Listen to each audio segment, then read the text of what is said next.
and I point in the air, and I talk until they tell me to stop, and then they pay me. This is a wonderful country.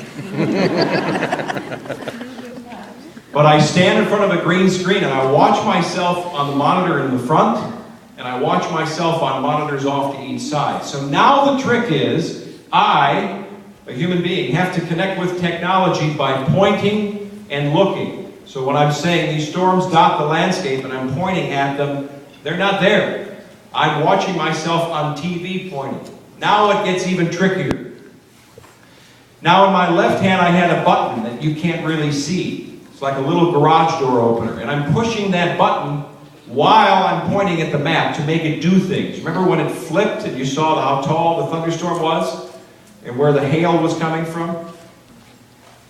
Now I have to talk and walk and push buttons at the same time. I am at the edge of my technological advances. That's all I can do. If I had to chew gum at the same time, I would have messed it up. I can't do anything more than I was doing. But here's what happened that night. That night we were able to show tornadoes with the help of something called Doppler radar. The next day I was sent out to broadcast live from a subdivision in Dexter, where I can't tell you how many families were home and how many children were with their moms and dads and knew exactly where to go in the basement because they got 26 minutes of warning, 26 minutes of lead time from the time that warning was issued and we got on the air with it to the time it actually hit Dexter. I talked to the fire chief the next day and I asked him, I said, out of the over 140 homes that were damaged and the dozens that were literally destroyed, you can't live in anymore, how many people were injured? None. Wait a minute. Nobody? Nobody. Nobody killed. Nobody injured. As a matter of fact, when I say no injuries, nobody even had a hangnail pulled. He said, we never dispatched an ambulance. The first responder, the very first responder pulled up, and there was an 83-year-old man under the debris. And his hand was coming out through the wood.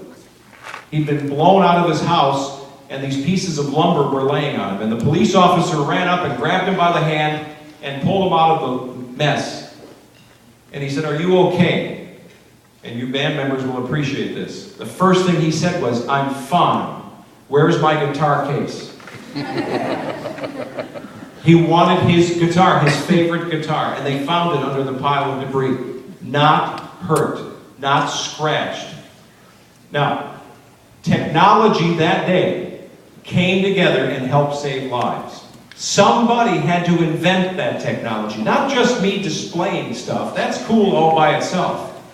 Somebody had to come up with a way to actually show you at home that there's something called a hook echo. Who knows what Doppler radar is? Can anybody tell me? Does anybody think they know what Doppler radar is? I know you may have seen it on TV. Who thinks they know? Over here? All right, I'll work my way over this one.